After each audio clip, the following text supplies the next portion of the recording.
Bonjour, merci de nous retrouver pour ce nouveau numéro du magazine Votre Santé sur TLM, toujours en partenariat avec la Fondation Hospice Civil de Lyon. Alors ce mois-ci, nous nous trouvons au centre hospitalier Lyon-Sud où nous allons parler de cancérologie. Alors bonjour professeur Benoyou. Bonjour.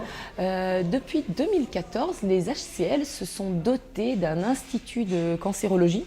Alors évidemment, ce n'est pas une nouvelle spécialité aux HCL parce qu'on s'occupe de cancer depuis déjà très longtemps.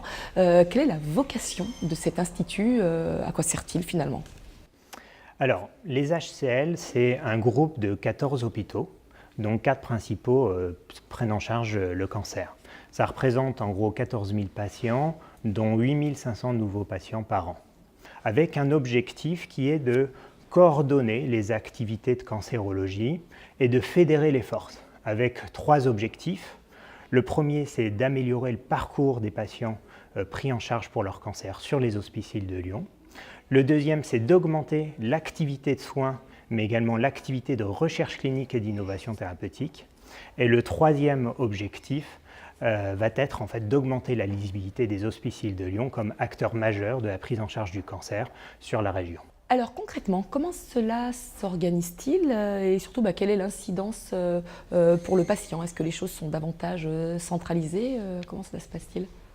Qu'est-ce que gagne le patient avec la création de l'Institut de cancérologie? Alors tout d'abord, il gagne un accès facilité aux services par la mise en place d'une hotline qui permet aux médecins traitants de prendre des rendez-vous plus facilement avec les services de spécialité, notamment dans une situation de diagnostic du cancer. Deuxièmement, il gagne une meilleure information sur sa prise en charge. On a travaillé sur la communication au sein des HCL pour que le patient comprenne mieux son parcours. Troisièmement, il gagne un personnel mieux formé puisqu'on se charge de la formation sur les différents sites. Et enfin, plus d'accès à l'innovation et plus d'accès à la recherche clinique. Alors du coup, en termes de recherche clinique, qu'est-ce qui a apporté la création de ce nouvel institut? Et finalement, est-ce qu'il y a des nouveautés qui sont liées à cette création? La recherche clinique et l'accès à l'innovation est considéré comme une part importante de la prise en charge du cancer chez nos patients. On sait par exemple que l'espérance de vie des patients atteints de cancer pris en charge dans des centres qui réalisent de la recherche clinique est supérieure à celle des centres qui ne font pas de recherche clinique. Donc quand l'Institut de cancérologie a été créé, on a considéré que la recherche clinique c'était une clé de voûte de cette nouvelle organisation.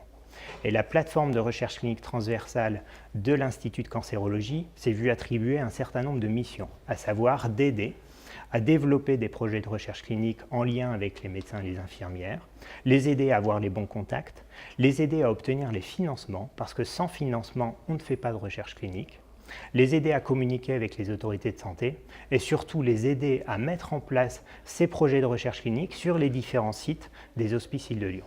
Et on a noté, depuis la création de l'Institut de cancérologie, une augmentation très nette des projets de recherche clinique et des inclusions dans les essais cliniques.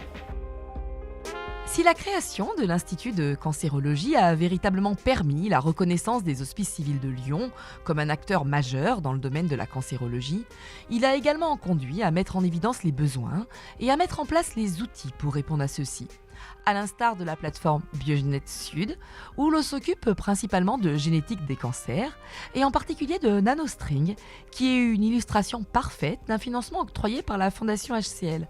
L'ensemble de la plateforme NanoString a représenté un investissement total de 500 000 €, dont 360 000 apportés par le mécène. Alors bonjour Jonathan Lopez, nous sommes ici au cœur de la plateforme Biogénète.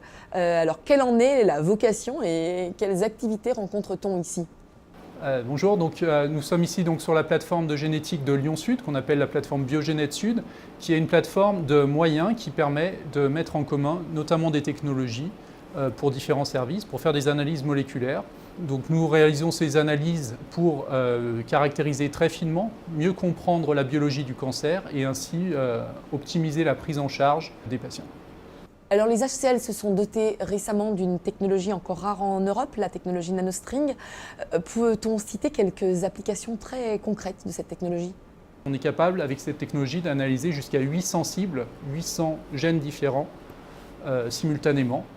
Parmi les utilisations, c'est ce qu'on appelle la signature ProSigna. Cette signature, c'est une signature dans le cancer du sein qui permet de prédire le risque de récidive chez des patientes qui vont être opérées pour cancer du sein de petite taille. Ce genre de test permet d'éviter à 40% des patientes d'avoir de la chimiothérapie après leur opération, ce qui est un vrai gain en termes d'épargne de toxicité notamment et de qualité de vie pour la patiente. Rappelons que parmi tous les cancers, 2/3 sont des tumeurs solides, tandis qu'un tiers sont dites liquides et relèvent à ce titre de l'hématologie. Alors, bonjour Léa Payen. Alors, vous vous intéressez, vous, tout particulièrement à l'ADN tumoral circulant. En quoi est-il intéressant et qu'apporte-t-il ? Eh bien, cet ADN tumoral circulant, c'est de l'ADN qui est libéré des tumeurs du patient. Dans malheureusement un certain nombre de cas, la tumeur n'est pas directement accessible et c'est particulièrement vrai pour le cancer du poumon. Donc on ne peut pas accéder à l'information génétique des tumeurs directement. C'est pourquoi ces dernières années, nous avons mis au point dans le programme CIRCAN des tests innovants, sensibles et fiables afin d'accéder à cette information directement à partir d'une prise de sang. Comment réalise-t-on une biopsie liquide et qu'est-ce que la détermination du profil moléculaire des tumeurs ? Une biopsie liquide, c'est tout simplement une prise de sang dans laquelle on va rechercher l'ADN circulant tumoral, on va être en mesure de l'isoler et faire juste l'identification des mutations qui nous permettent de dire si la tumeur va être sensible ou non à un traitement donné.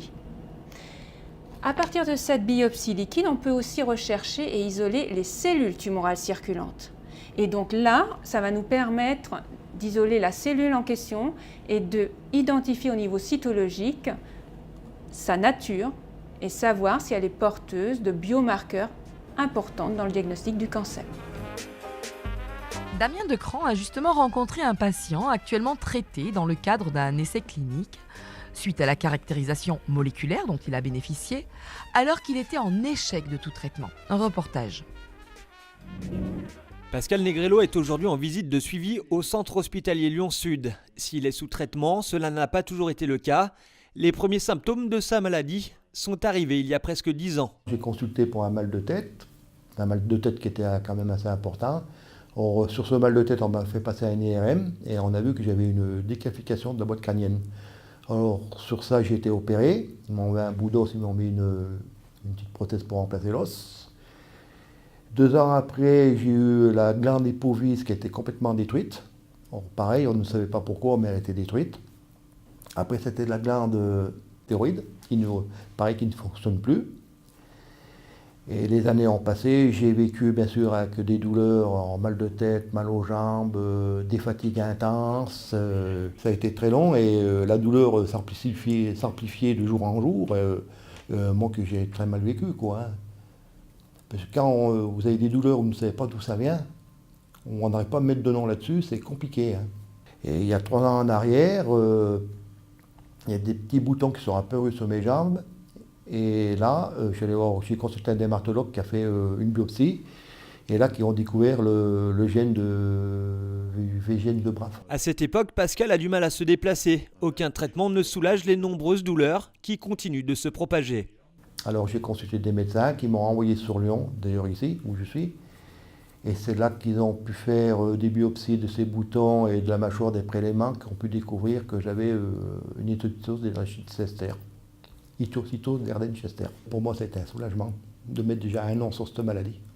L'histiocytose, une maladie cancéreuse rare, caractérisée par des tumeurs osseuses perforantes qui peuvent se manifester sur l'ensemble de son squelette et de ses organes. Une maladie qui répond très mal à la chimiothérapie. Mon deuxième soulagement, c'est quand on a pu me proposer ce traitement, ce protocole. Alors ça a été une seconde vie encore pour moi, parce que bon, comme je vous disais tout à l'heure, je vois quand même la vie un peu plus sereinement maintenant. Hein.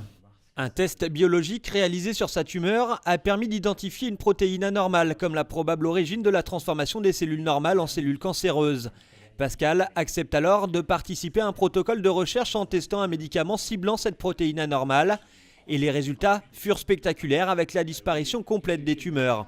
Aujourd'hui, Pascal n'est pas guéri, mais sa maladie n'évolue plus. Trouver un traitement à ma maladie, pour moi, ça a été quand même un grand pas énorme. Hein.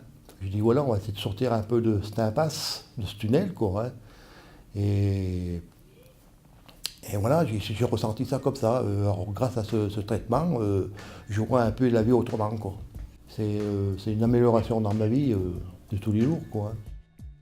Nous venons de découvrir un magnifique cas de réussite. En quoi est-ce un succès pour l'Institut de cancérologie ? Dans sa malchance, la mise en évidence de cette anomalie biologique, qui nous a permis de donner un traitement qui bloquait cette anomalie, lui a permis de retrouver aujourd'hui une qualité de vie nettement meilleure.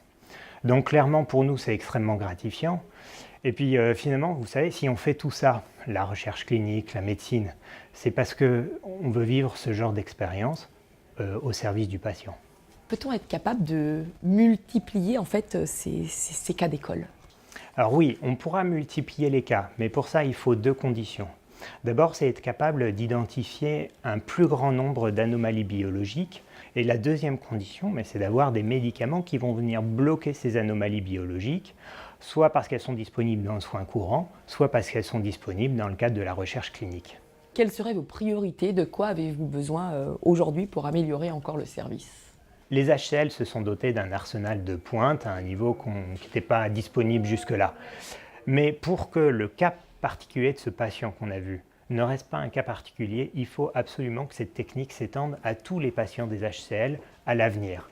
Or, pour ça, on a besoin de moyens pour mettre en place la technique, pour faire les mises au point et surtout pour élargir les indications à plein de types de cancers, de telle sorte que l'ensemble des patients des Hospices Île de Lyon puissent bénéficier de cette grande avancée technologique.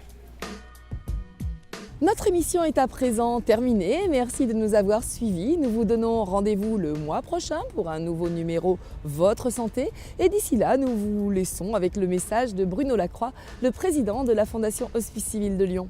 Donner pour améliorer l'accueil, le confort, l'accompagnement des patients, donner pour accélérer la recherche est un geste qui nous engage.